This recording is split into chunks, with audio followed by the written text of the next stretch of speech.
अब तत्वदर्शी संत की भूमिका करने के लिए स्वयं परमेश्वर आते हैं, सचखंड से चलकर आते हैं, सतलोक से, तीसरे मुक्ति धाम से, उस ध्रुवलोक के तीसरे पृष्ठ पर परमात्मा स्वयं विराजमान है, एक देशीय है, साकार है, मनुष्य दृश्य है। और वहाँ से वो गति करके सह शरीर आते हैं और यहाँ अपनी अच्छी आत्माओं को मिलते हैं, उनको तत्व ज्ञान समझाते हैं, क्योंकि वो इन अज्ञानी ऋषि महर्षि नाचार्यों से अज्ञान ग्रहण किए हुए होते हैं। उनको फिर ये तत्व ज्ञान दिखाते हैं, अपनी सतिथि से परिचित कराते हैं, सचखंड सतलोक ले जाकर वापस छोड़ते हैं, अपना गवाह बनाते हैं। फिर वो संत उस परमेश्वर के द्वारा प्राप्त ज्ञान और आँखों देखे उस पूरे ब्रह्मांडों को, सतलोक को, फिर अपनी वाणी में ढोल के डंके पर आवाज़ लगाकर सुनाते हैं, कहते हैं कि कबीर इज गॉड, धानक रूप रहा करतार, अनंत कोट ब्रह्मांड का एक रति नहीं भारे, सतगुरु पुरुष कबीर हैं ये कुल के सिरजनहार। उन महापुरुषों ने जिनको परमात्मा का साक्षात्कार हुआ और सचखंड सतलोक वो स्थान देखा जहाँ भगवान रहता है, उन्होंने सब ने बताया कि परमात्मा साकार है, सह शरीर है, उसका नाम कबीर है, वो मनुष्य दृश्य है। और ये वही परमात्मा काशी के अंदर धानक रूप, जुल्हा रूप में प्रकट हुए थे और तत्व ज्ञान देकर चले गए थे। अब गीता जी अध्याय नंबर 15 के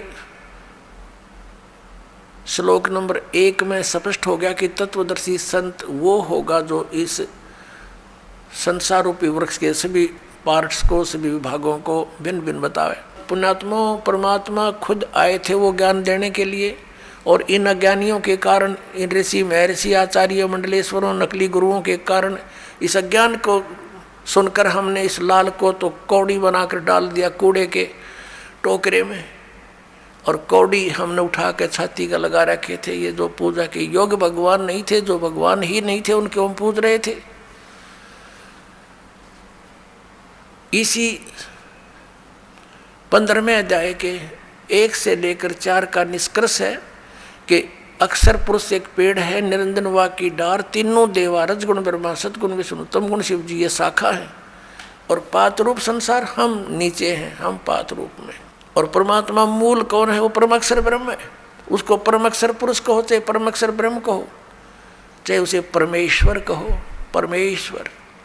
अब फिर क्या बताया है कि 15वें अध्याय के 4 श्लोक में कहा कि उसके पश्चात उस तत्व ज्ञान रूपी शस्त्र अर्थात उस अज्ञान नाशक हथियार के द्वारा इस अज्ञान का नाश करके, यानी तत्व ज्ञान समझकर उसके पश्चात परमेश्वर के उस परम पद की खोज करनी चाहिए, जहाँ जाने के बाद साधक फिर लौटकर कभी संसार में नहीं आते, उनको पूर्ण मोक्ष प्राप्त होता है। और जिस परमेश्वर ने सब ब्रह्मांडों की रचना की है, अब गीता ज्ञानदाता तो इस संसार रूपी वृक्ष के यानी ब्रह्मांडों का रचनहार भी नहीं है, क्योंकि गीता जी अध्याय नंबर 15 के श्लोक नंबर 3 में कहा कि अर्जुन, इस संसार रूपी वृक्ष का यानी सारे ब्रह्मांडों की जानकारी मैं नहीं जानता।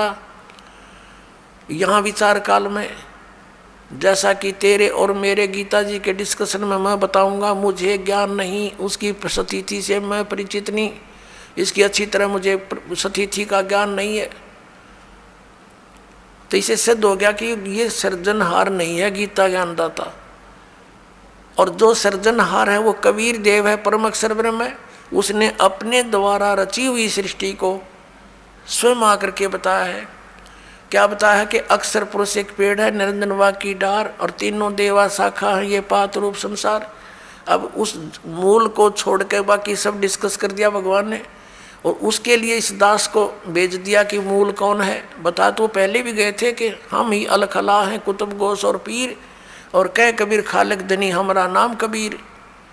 हम सारी सृष्टि के रचनहार हैं और मैं खुद परमात्मा हूँ, लेकिन हमने इन अज्ञानियों के विधान अनुसार उस भगवान को नहीं पहचाना कि कबीर इज गॉड, और इनफैक्ट कबीर इज गॉड। अब सब प्रमाणित आपके सामने होंगे, वास्तव में कबीर भगवान है। तो पुणात्मा हमने भगवान चाहिए, और सदग्रंथों में प्रमाणित वही भगवान जो हमारे सदग्रंथ वेद और गीता जो बताती है उसमें जो प्रमाण है वही गॉड, उसके लक्षण मिलते हैं वो भगवान वो गॉड, और उससे लक्षण नहीं मिलते तो गॉड नहीं है। तो फिर हमने उसकी आवश्यकता क्या है? तो गीता जी अध्याय नंबर 15 के श्लोक नंबर 16 और 17 में 3 पुरुष बताए, एक सरपुरुष, दूसरा अक्षर पुरुष और तीसरा परम अक्षर पुरुष। अब गीता जी अध्याय नंबर 8 के श्लोक नंबर 1 में अर्जुन ने पूछा कि भगवान, गीता ज्ञानदाता से पूछा कि आपने 7वें अध्याय के 29वें श्लोक में जिस तत्ब्रह्म के विषय में कहा है कि उस जो व्यक्ति जरा और मरण से छूटने के लिए ही प्रयत्नशील हैं, जरा माने वृद्धावस्था, बुढ़ापे का संकट, और मरण माने मृत्यु, इन दोनों से जो छूटने के लिए प्रयत्न कर रहे हैं, अन्य कोई डिमांड संसार के नहीं कर रहे हैं, तो वो उस तत्ब्रह्म से परिचित हैं और सारे दातव्य ज्ञान से और सभी कर्मों से वो परिचित हो चुके हैं। तो अर्जुन ने पूछा 8वें अध्याय के प्रथम मंत्र में कि किम तत्ब्रह्म, किम अध्यात्म, किम कर्म पुरुषोत्तम, क्योंकि वो तो पुरुषोत्तम मान रहा था उसने श्री कृष्ण को। कौन? अर्जुन। तो उसने पूछा कि फिर वो कौन है तत्ब्रह्म? 8वें अध्याय के 3 श्लोक में गीता ज्ञानदाता ने कहा कि वो परम अक्षर ब्रह्म है। अब उसे परम अक्षर ब्रह्म कहो, परम अक्षर पुरुष कहो, एक ही बात है। 8वें अध्याय के 5 और 7 में गीता ज्ञानदाता कहता है कि अर्जुन तू युद्ध भी कर, मेरा स्मरण भी कर, मुझ में भावित रहकर मुझ में श्रद्धा रख के भक्ति करता हुआ शरीर छोड़कर जाएगा तो मुझे प्राप्त होगा। 8वें अध्याय के 6 श्लोक में कहा कि अर्जुन ये विधान है कि अंत समय में जो जिसके ऊपर आसक्त होता है, जिसमें जिसकी भावना रहती है, जिसके ऊपर वो भावित रहता है भाव में, उसी को प्राप्त होता है। यही सूक्ष्म वेद में कहा कि जहाँ आशा तहाँ बासा होई, मन कर्म वचन सुमरियो सोई।